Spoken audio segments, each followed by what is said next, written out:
And for our second act of the night, we're going to have a panel discussion, and I'm very much looking forward to this. It's going to be moderated by my very good friend and fellow dean, Dari Mozaffarian, who is right over here, and it'll include both Professor Jacobsen and Professor Maxwell. I do want to say, Dari, it's an honor to have you here in the house at Fletcher. Dr. Mozaffarian is not only himself a cardiologist and epidemiologist, but has devoted himself to nutrition and understanding the impact of how that can affect human security, human life, and human quality. He has published over, I had to triple check this number, 300 scientific publications, and does advisory work for the American Heart Association, the World Health Organization, the UN Food Commission. He is, in every sense, a global expert. Whenever I eat a meal around Dari, I get a little nervous, but because he's my friend, he forgives me my flaws and vices. Welcome to the stage, Professor Dr. Mozaffarian.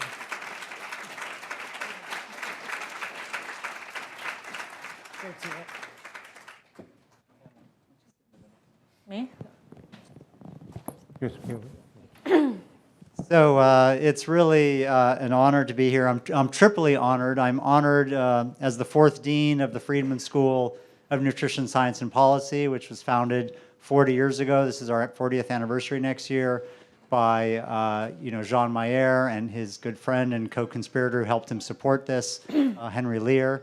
I'm honored to be here because of the vision of the Leir Foundation now to support this new Institute for Human Security. I think it's remarkable in many ways, but what's particularly remarkable is the way it brings together these two phenomenal sister schools, the Fletcher School and the Friedman School. They're both remarkable schools in their vision for influencing the world and having outward translation.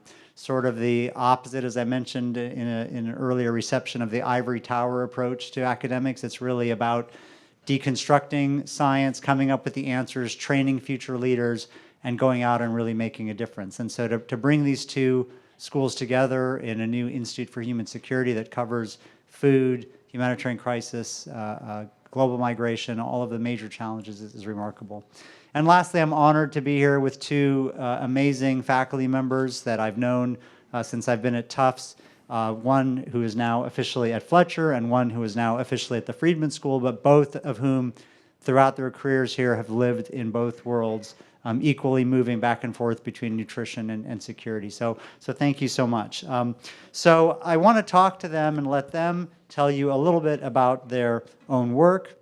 The professorships that support them were really constructed and crafted to bring and retain and help support the careers of world-class scholars who have extensive experience in field research, in translation of knowledge, and who can mentor and develop future leaders in their respective fields. So I'd like to start off by asking each of you to talk about what you see in your own field as some of the key challenges we're facing in the world, and how as part of your work with your new chairs, you'd like to direct the focus of your work in your research and teaching to address these challenges. And Karen, we'll start with you.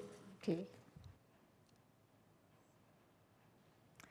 Thank you. Thank you very much, Dari. It's a great pleasure to be here, and a very, very tough act to follow to Ring's wonderful presentation. Thank you so much for that. It's really an honor to be here and a great pleasure to be here today, and thanks to the Leir Foundation for this wonderful opportunity.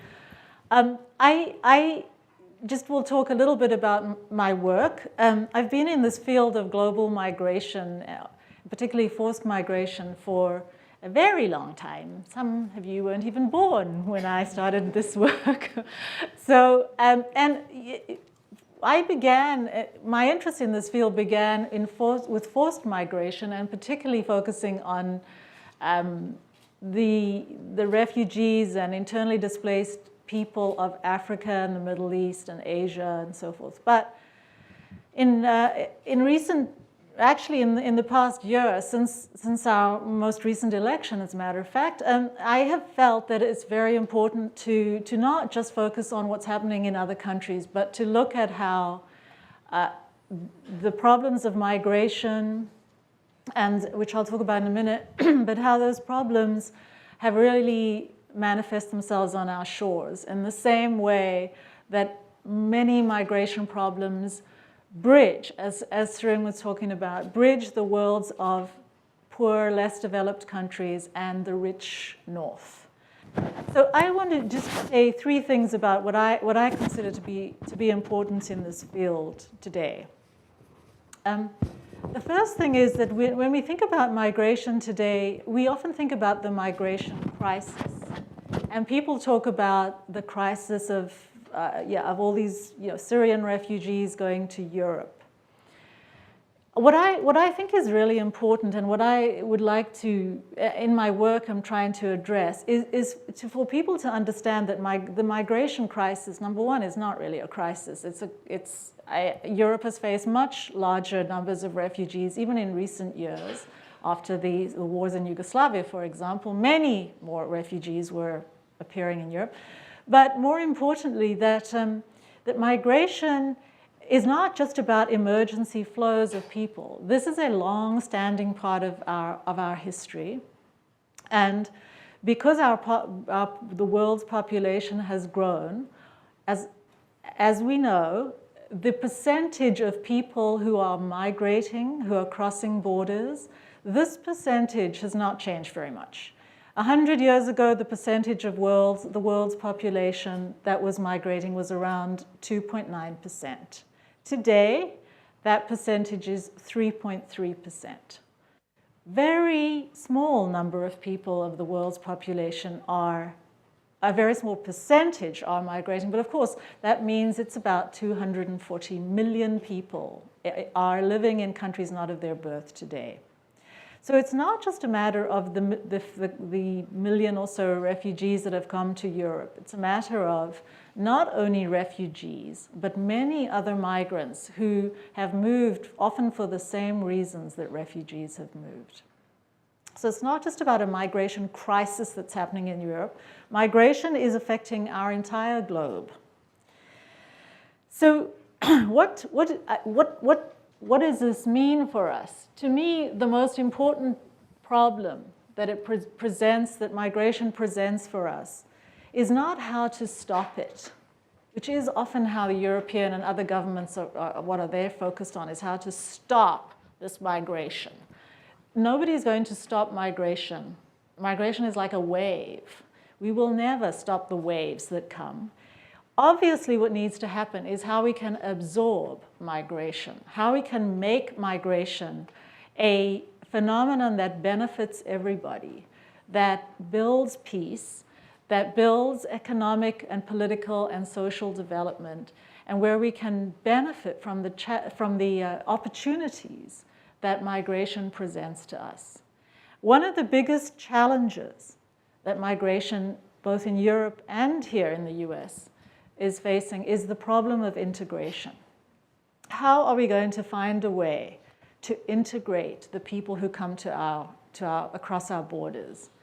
And to me, this is a long-standing issue that's been quite well researched, and there's a lot of scholarship on it. But we need to really tackle this problem. And we need to understand much better how integration works and what inhibits it. And one of the research projects that I've been very focused on in this past year, and I see many of my students and my people who are working on this, is the problem of what happens when refugees come to cities. Urban migration is what migration is about now. Relatively few people go from rural areas to other rural areas. They go from rural areas to urban areas within their countries and into other countries. And in our own country, here in the US, people are moving across borders into the cities and towns of our country. And we need to understand how integration is happening in those towns and cities.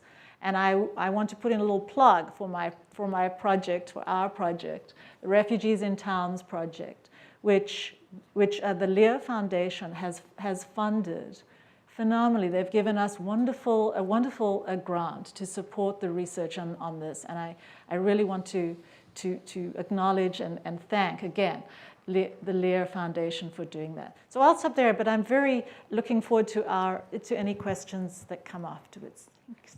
Thank you so much, and I'll have a follow-up question, and then we will open it up for questions from the audience. So, Dan, the same question to you. What are some of the key challenges you think we're facing in the area of food security, and how would you like to direct the focus of your chair to address these challenges in your research and your teaching? Thank you, Dari. And let me also echo Karen's appreciation for the previous speaker and also the generosity of the Henry J. Leir Foundation. My professorship is in food security, which is a kind of a technical term, but it broadly relates to the issue of hunger, of people not having access to adequate food, which is more or less what I have devoted my life's work to. I now work at the Feinstein International Center, which is a research institute dedicated to study of populations caught in crisis or at risk of some kind of humanitarian emergency. So my work focuses mostly on food security crises and in the worst case scenario on famines.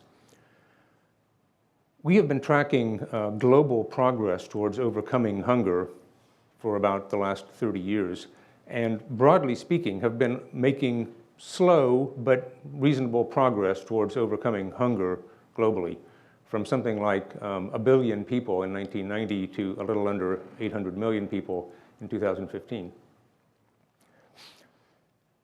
At the same time, we know that 70 million people lost their lives in famines during the 20th century. But at the end of the 20th century, famines kind of disappeared, and some of us thought maybe they were actually a thing of the past. But famines re-emerged with the vengeance in 2011. 250,000 people lost their lives in a famine in Somalia. And we're now at a place where we have 4 countries at risk, at immediate current risk of falling back into famine, and at least 2 documented famines that have occurred in the past year. So the challenge that I would like to address my chair to with the support of the Leir Foundation is this question of why have famines re-emerged in the 21st century after we thought they were something of the past? And how does that relate to the fact that, by and large, we have been overcoming hunger, but suddenly now are faced with the reemergence of this phenomenon of famine? That kind of brings to mind 3 key issues, or 3 key points that I would like us to think about. The first one is the relationship between conflict and famine. The 4 countries that are at risk of famine right now are Somalia, South Sudan, Nigeria, and Yemen. And the clear factor that all of those countries have in common is that they're all in conflict. Somalia and Nigeria have an internal insurgency involving armed non-state actors that have been labeled as terrorists by the international community. And this affects not only the ability of outside humanitarian actors to access people in need, it also often traps people in situations of conflict, uses them as human shields, and does not allow them to get the help that they need either. South Sudan is in the middle of a nasty civil war. It's not been labeled as, none of the belligerents have been labeled as terrorists, but I dare say people are as terrified in South Sudan as they are in Somalia and Nigeria. And in many ways, Yemen is kind of the wild card. It's a country in which 2/3 of the population is at immediate risk of falling into famine. And this is out of a population of nearly 30 million people. So we're talking about something like 18 million people at risk in Yemen, which is involved in a war that involves not only local issues, but also a regional power struggle and sectarian overtones, as well as superpower engagement. So on the one hand, if conflict is the common factor across all of these, we have to think about the issues of conflict resolution, or at least conflict management, as a key component of dealing with famine, not simply dealing with the nutrition or the food security elements of it, but a much broader approach to it.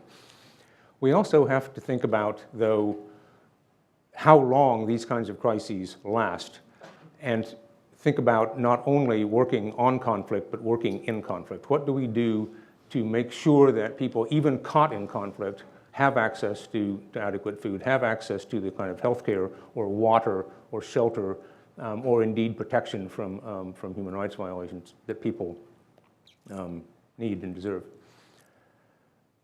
One of the subtitles of a recent book that we did on Somalia was about competing imperatives, and we have observed time and again that when you have a security imperative and a humanitarian imperative, the humanitarian imperative rarely trumps the security imperative.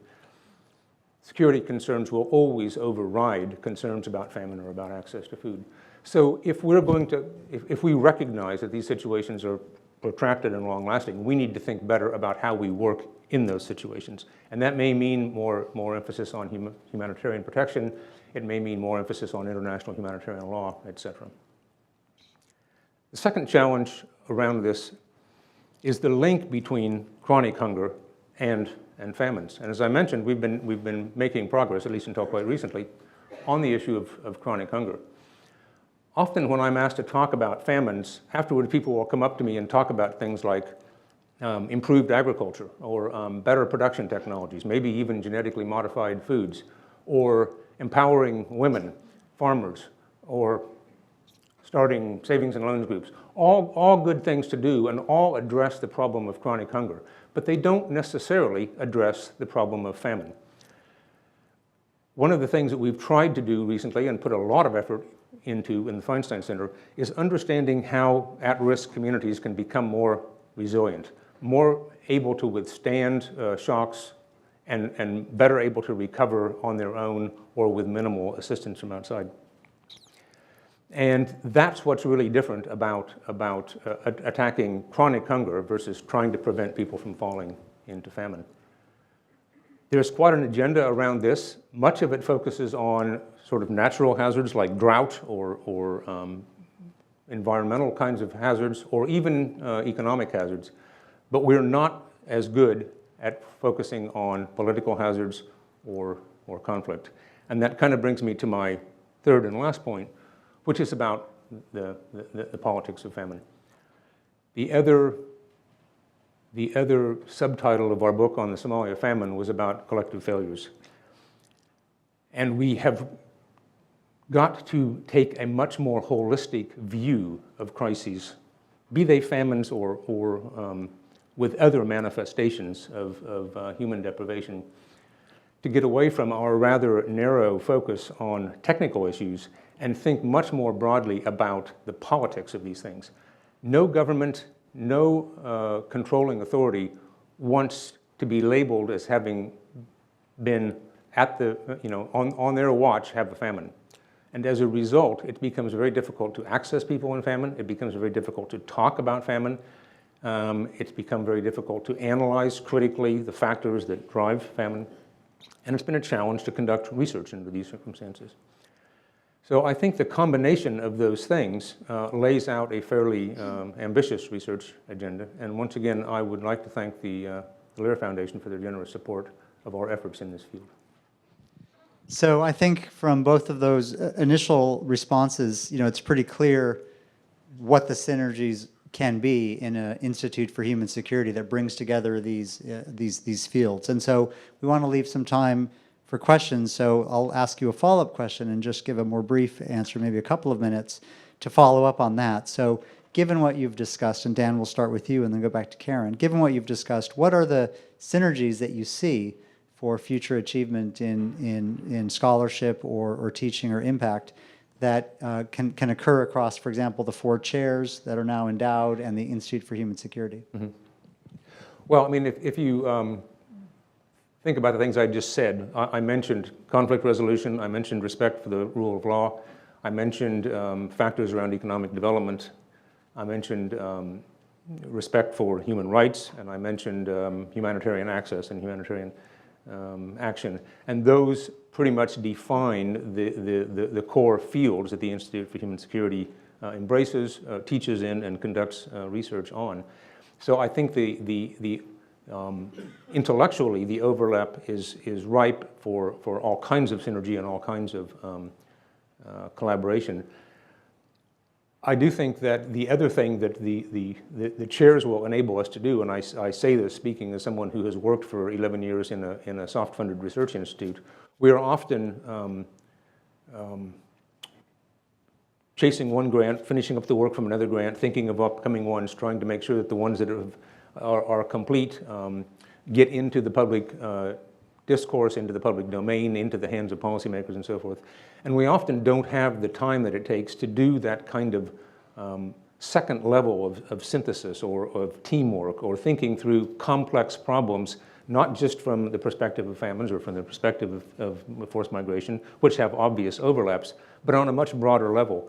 And one of my hopes for these chairs is that not only the chair holders, but the entire community of scholars around these two schools can work together to not only address some of these core research questions, but also that sort of second level of synthesis of thinking about how do these things interact, how do we get smarter about addressing problems holistically, and how can that be done from a sort of a perspective of both being a scholar and a practitioner. Thank you very much. Karen?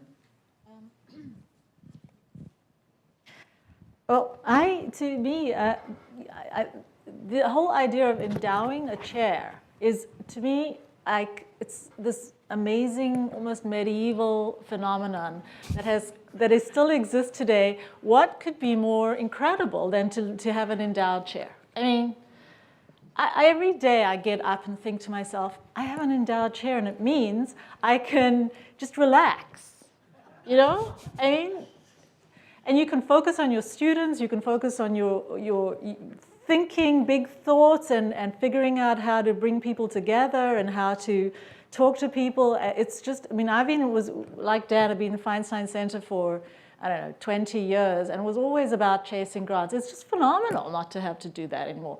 Thank you, Leir. Thank you so much. And it also means that we can focus on our students. I mean, this is the reason all of us faculty are here at Fletcher and at Friedman, because of our phenomenal students. I mean, Tsering is just one little example of how amazing our students are. And we can really focus on students now, as all the faculty sitting here know. This is what it gives us, is to be able to do this. And the synergy that you talk about, Dan, it all just comes out of being able to relax and focus on what's important now. So to me, it's a gift. I feel completely blessed. It's not the language I usually talk about, but since I've had Tsering for the past few days, I do indeed feel very blessed that I've done this, and I just want to thank the Leir Foundation again. Well, we'll open it up for questions. I think we can, summarize the concepts that people have discussed about these incredible interlinkages of what human security is, and human security is internal peace. Human security is freedom from food insecurity. Human security is well-being and freedom from conflict. And one thing that I think is amazing too is that food security is defined as the availability not just of food, but the availability of nutritious, affordable food. And so there are probably 250 of 300 million Americans who are in food insecurity, because it's not just those who are hungry, but it's those who are getting disease from lack of access to affordable, nutritious food. And so that's true globally. And so thinking about human security and the Fletcher School's strengths and the problems facing the world, it goes beyond hunger to many, many other aspects. So I think it's really, again, remarkable that the Leir Foundation has brought together the Friedman and the Fletcher School formally this way. So we have time for a few minutes for questions from the audience. Please just identify yourself, your name and your rank and serial number if you're in the military, but otherwise your name and your affiliation and your question. And please keep your questions brief as well so we have time. Thank you so much for that wonderful presentation on all parts. And thank you again to Tsering for kicking it off with her fabulous presentation. Joyce Barsom, I'm on the Board of Advisors of the Fletcher School. The situation that came to my mind immediately when both of you spoke was the flight of the Rohingya from their homeland across borders in terrible conditions of lack of human security, lack of food. Is this chair interested in addressing that kind of situation? And what would be your recommended first, second, third steps for alleviation of their misery? Yeah, the Rohingya have been a problem. Well, they're not a problem, but but Burma or Myanmar has been trying to deal with the problem of what they consider to be the problem of the Rohingya for many years. It has flared up into a crisis situation now, but the Rohingya have been fleeing and being displaced and as part of an upheaval in Myanmar for many decades. In fact, this is a very good example of how the crisis that we're seeing now is just part of an ongoing problem. The Rohingya have been living in the camps of Bangladesh in Cox's Bazar, in this area in Bangladesh bordering Myanmar, for decades. They're also the people who flee in boats across the Indian Ocean toward toward Australia and other places. And it's a very good example of how displacement that occurs affects the whole world. We're seeing it now. It's coming to sort of this, it's being sort of talked about a lot in the media now, and also because other countries in the Middle East are weighing in, because this is a Muslim minority group in Myanmar that have been displaced. But yes, of course, what I think one of the things the chair should do is to kind of try to put some of these crises, these migration crises, into the broader historical context of what is happening, so that people can understand why it is that suddenly we're hearing about the Rohingya where most people never heard about them before. To try to understand how this is part of long tropes and sweeps of history that have been going on for a long time. And what we're seeing now is just that the media has suddenly caught hold of it, not that it's a new piece. So I totally agree that these are exactly the kind of things that both chairs, will do, is look at these crises and try to put them in the broader context so we understand them better.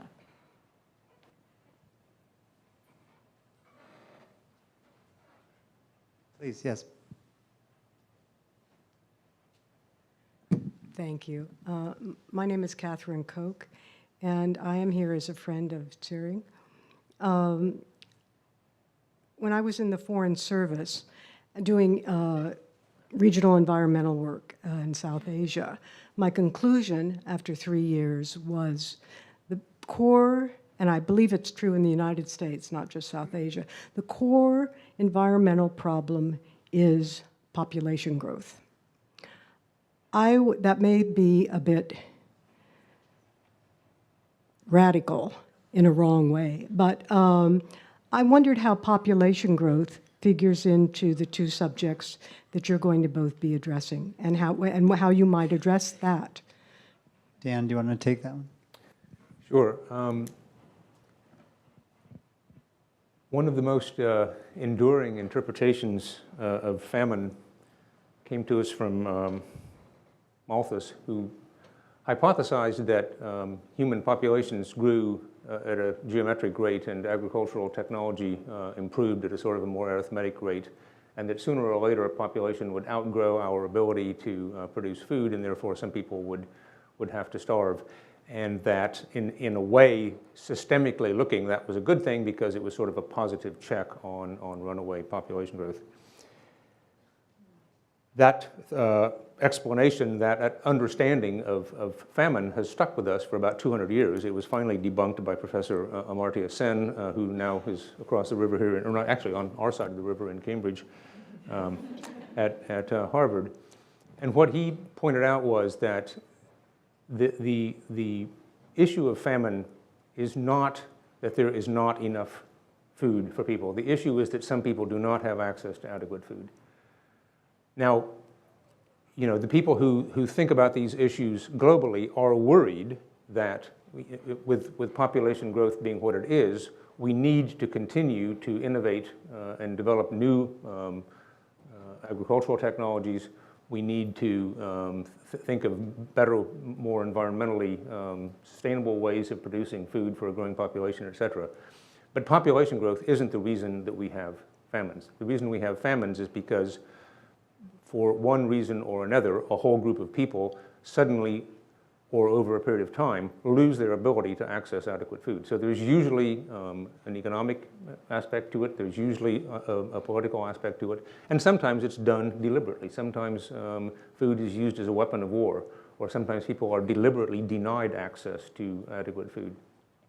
So again, this is a little bit the reason that I brought up the issue about chronic hunger on the one hand, vis-a-vis famine as a particular extreme case of food insecurity, because they actually have rather different causes, even if some of the things that we do to address chronic hunger, if done well, will help us overcome famine.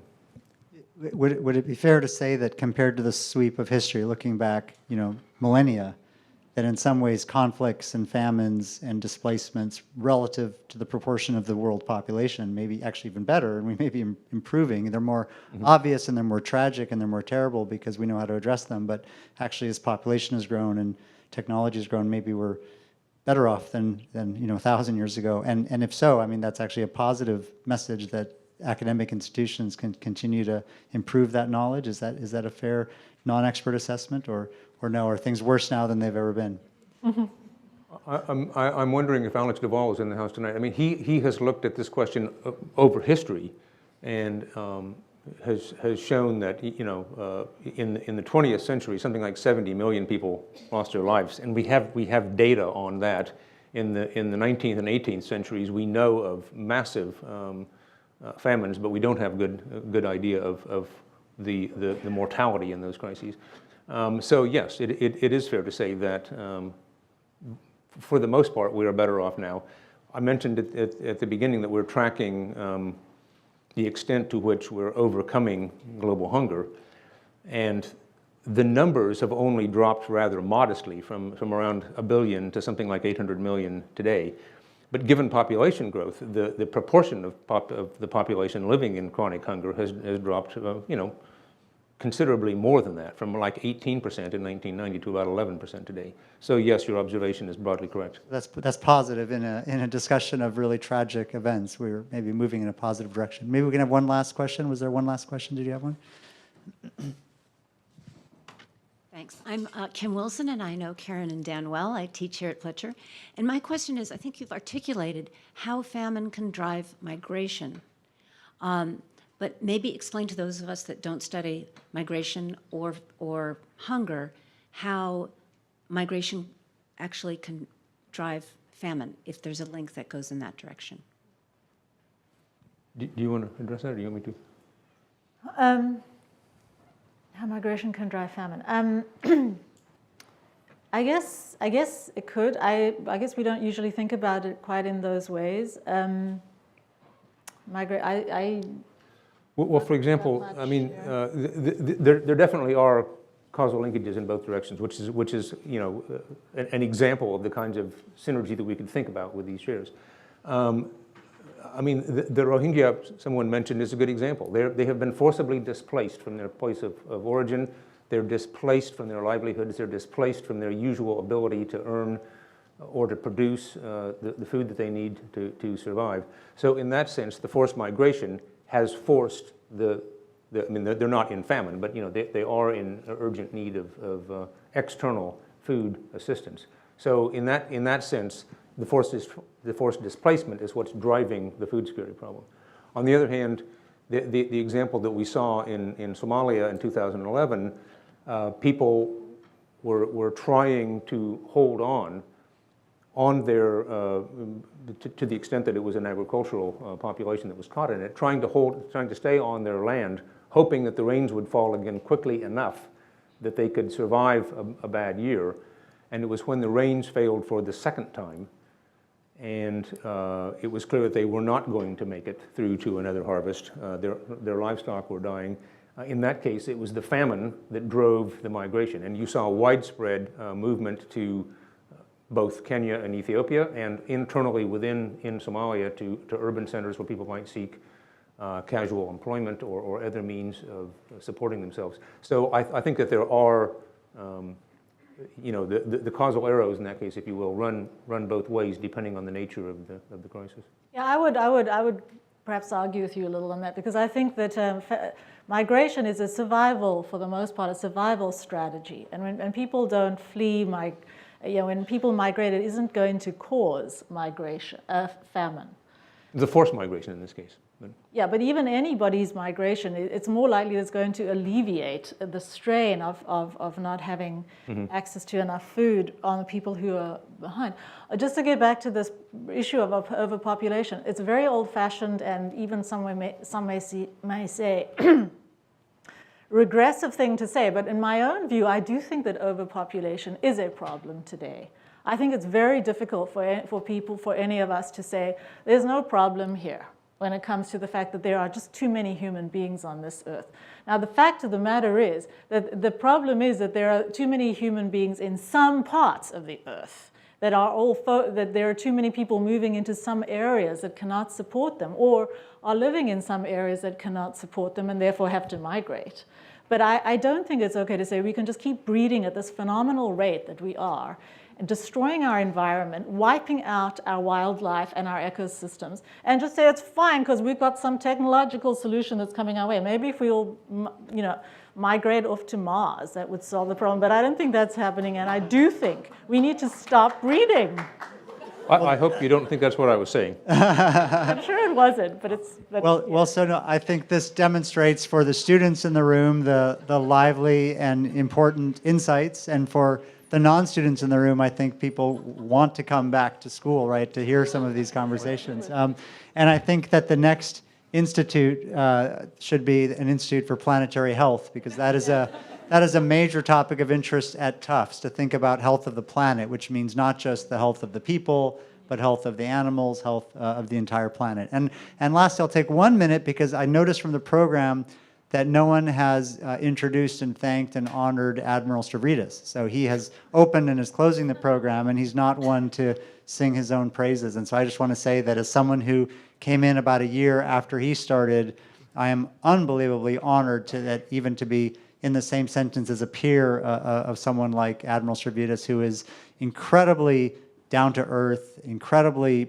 brilliant, incredibly committed to what he's doing. And from what he said one time at a meeting, working harder now as Dean of the Fletcher School than he ever worked as NATO Supreme Allied Commander. So I really thank him for hosting this. Yeah.